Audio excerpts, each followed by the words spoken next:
Welcome to Back to Basics. Please subscribe and share our content.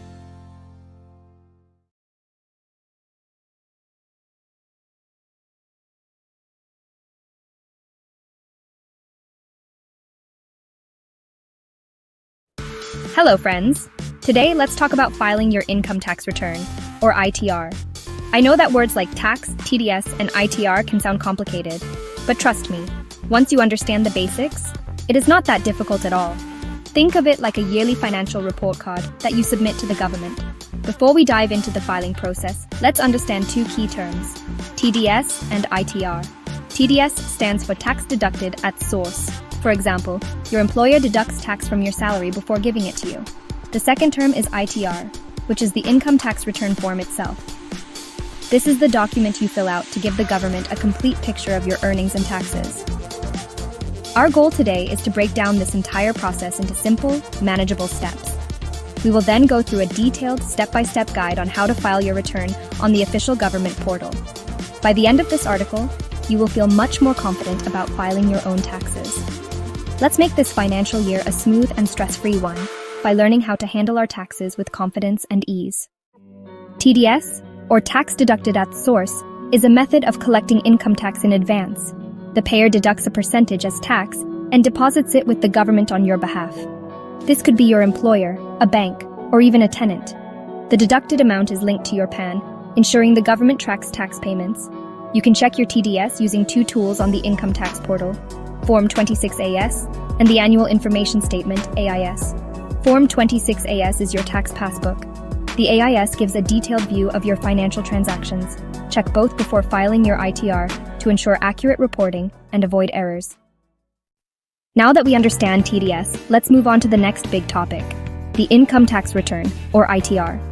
Simply put, an ITR is a form where you provide a summary of your income and taxes to the Income Tax Department. It is a formal declaration of all your earnings from various sources during a financial year.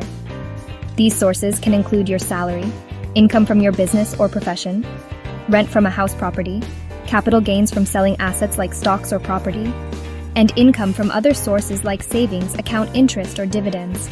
It's like creating a financial report card for the government. But the ITR is not just about declaring your income. It is also the place where you claim deductions to reduce your taxable income. The government offers various deductions under different sections of the Income Tax Act, such as Section 80C for investments in PPF, LIC or ELSS, Section 80D for medical insurance premiums, and so on. By claiming these deductions, you can lower your overall tax liability. The ITR form neatly brings together your total income, the deductions you are eligible for, and calculates your final tax amount. The ITR also serves another very important purpose. It helps you reconcile the tax you are supposed to pay with the tax you have already paid. As we discussed, tax is often paid in advance through TDS or as advance tax. The ITR form calculates your total tax liability for the year. It then subtracts the taxes that have already been paid, as shown in your Form 26AS. If the tax you have already paid is more than your actual liability, you are eligible for a tax refund. If it is less, you have to pay the remaining amount, which is called self-assessment tax. So, in essence, the ITR is a comprehensive document that serves three main functions. First, it reports your income to the tax authorities. Second, it allows you to claim deductions and exemptions to save tax legally. Third, it helps you calculate your final tax liability and either claim a refund for excess tax paid or pay the balance tax due. Filing your ITR is a fundamental part of being a taxpayer in India. It ensures you are compliant with the tax laws and keeps your financial record clean and transparent. Do you really need to file an ITR? It depends on your income and financial transactions for the assessment year 2025-26. If your gross total income exceeds the basic exemption limit, filing is mandatory. This limit varies by age. Rs2 5 lakh for those under 60, Rs3 lakh for senior citizens, and Rs5 lakh for super senior citizens. Even with income below these limits, ITR filing is mandatory in certain situations. File an ITR to claim a tax refund. High-value transactions also necessitate filing, like depositing Rs 1 crore or more in current accounts. Filing is also required if you have foreign income or assets abroad. Businesses and professionals must file regardless of profit or loss. Filing your ITR online is now straightforward thanks to the government's e-filing portal. First, gather your PAN, Aadhaar, bank details, and Form 16. Log in to the income tax portal at www.incometax.gov.in using your PAN as your user ID. Navigate to e-file, then File Income Tax Return. Select the correct assessment year and filing mode. The portal will help you select the correct ITR form. ITR 1 is common for salaried individuals. Fill the form, verifying pre-filled details. Enter your income details and claim deductions under Chapter 6A. The system calculates your tax liability and any refund due. You are almost at the finish line. After filling the ITR form, the portal will show your total income, deductions, taxable income, and final tax. Review this summary carefully. If tax is due, pay it before submitting. Preview the return, download the PDF, and check all details. Correct any errors before proceeding to validation. After successful validation, proceed to verification. E-verify using Aadhaar OTP, net banking, or EVC within 30 days. You'll receive an ITR-V acknowledgement via email. The Income Tax Department will process your return and credit any refund. To ensure a smooth and penalty-free tax season, it's honestly crucial to be aware of the important due dates for filing your ITR.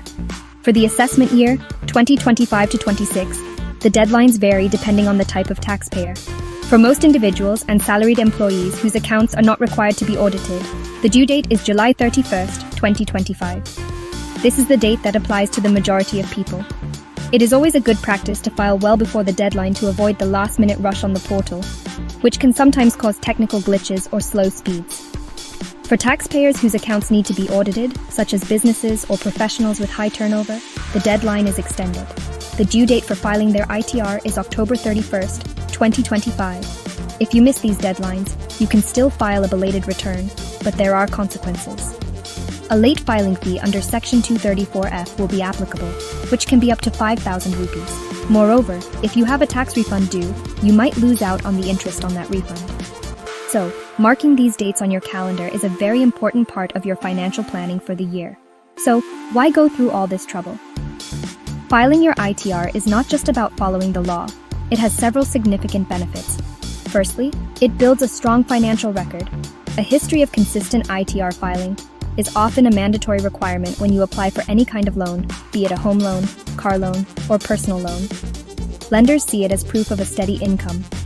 Secondly, if you plan to travel abroad, many embassies and consulates require you to furnish copies of your ITRs for visa processing. It acts as evidence of your financial standing in your home country. In summary, filing your income tax return is a hallmark of a responsible and financially prudent citizen. It allows you to stay compliant with the country's tax laws, thus avoiding penalties and legal trouble. It is the only way to claim a refund for the excess tax that might have been deducted from your income. It is an essential document for major financial transactions, like securing loans or a visa. By understanding the process and filing on time, you not only fulfill your duty, but also unlock several benefits that contribute to your long-term financial well-being and credibility.